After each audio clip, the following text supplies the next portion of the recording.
అమ్మ ఒక రాక్షసి సీతమ్మకి దండం పెట్టిందా? ఆ రాక్షసి పేరు త్రిజట. రావణాసుడు చెప్పి వెళ్ళిపోయిన తర్వాత సీతాదేవి బాధపడిన తర్వాత హనుమంతుల వారు సీతమ్మ దేవిని చూసి ఆయన కూడా ఒక రకంగా కన్నీరు పెట్టుకున్నటువంటి సందర్భంలో రాక్షసి మూకలోని కొంతమంది వచ్చి సీతమ్మని తిడుతున్నారు, కొంతమంది వచ్చి సీతమ్మని తినేద్దాం అనుకుంటున్నారు.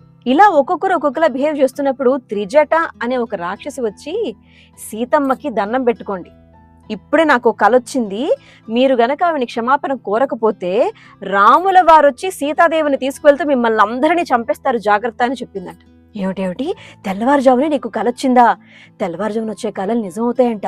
ఏమొచ్చింది త్రిజట, చెప్పు చెప్పు అంటే, నాకు వచ్చినటువంటి కళ ఏంటంటే రామ లక్ష్మణుల వారు ఏనుగు దంతాలతో చేసినటువంటి ఒక అద్భుతమైన పుష్పక విమానంలో వస్తూ ఉండగా సీతాదేవిని తీసుకుని వెళుతూ వాళ్ళు ఉత్తరాభిముఖంగా ప్రయాణం చేస్తున్నట్టుగాను, రావణాసురుని ఈడ్చుకుంటూ నల్లటి స్త్రీ రూపంలో ఉన్నటువంటి ఒక వ్యక్తి ఉరకంబాన్ని ఎక్కించినట్టుగాను, అదే వరుసలో కుంభకర్ణుడు కూడా ఉన్నట్టుగాను, కానీ విభీషణుడు మాత్రం మంచి బట్టలవి, ధవళ వస్త్రంలో ఉన్నటువంటి బట్టలవి ధరించి మంగళ వాయిద్యాలతో ఉండగా ఆయన ముందుకు వెళుతూ ప్రయాణం చేస్తూ ఉన్నట్టుగాను, ఇక ఒక వానరం వచ్చి లంక మొత్తానికి నిప్పంటిచ్చినట్టుగాను, మొత్తం లంకా నగరం అంతా కూడా సముద్రంలో మునిగిపోతున్నట్టుగాను నాకు రకరకాల కళలు వచ్చాయి. కాబట్టి నేను చెప్పొచ్చేది ఏంటంటే అందరూ వెళ్ళి ఆ సీతమ్మ తల్లికి దండం పెట్టుకోండి, ఆవిడ గనక మిమ్మల్ని క్షమిస్తే మీరు బ్రతికి బట్టగడతారు, తర్వాత మీ ఇష్టం అని చెప్పి బెదిరించిందంట. చూడండి ఆ కళ్ళు చూడండి ఎంత అందంగా ఉన్నాయో.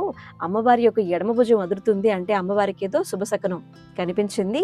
రాముల వారి కోసం ఎదురు చూస్తున్నటువంటి ఆ తల్లి చూడండి ఎలా పులకించిపోతుందో. రాముల వారు వస్తున్నారు, సీతమ్మ తల్లిని పుష్పక విమానం ఎక్కించి తనతో పాటు తీసుకువెళ్ళబోతున్నారు, రావణ సంహారం జరగబోతుంది, లంకా నగరం వినాశనం చెందుతుంది, మనమందరం కూడా సీతమ్మ తల్లిని వేడుకోవాలి అని చెప్పి ఎవరు చెప్పారు? త్రిజట చెప్పిందంట. త్రిజట చెప్పింది జరిగిందా? ఆ తర్వాత ఏమైంది? హనుమంతుల వారు చేసినటువంటి మొదటి పని ఏమిటి? ఈ కళల గురించి విన్న తర్వాత తెలుసుకోవాలంటే ఏం చేయాలి? Like, share, comment and subscribe చేయాలి. నువ్వు నేను ఒక తల్లి. బాయ్, జాగ్రత్త.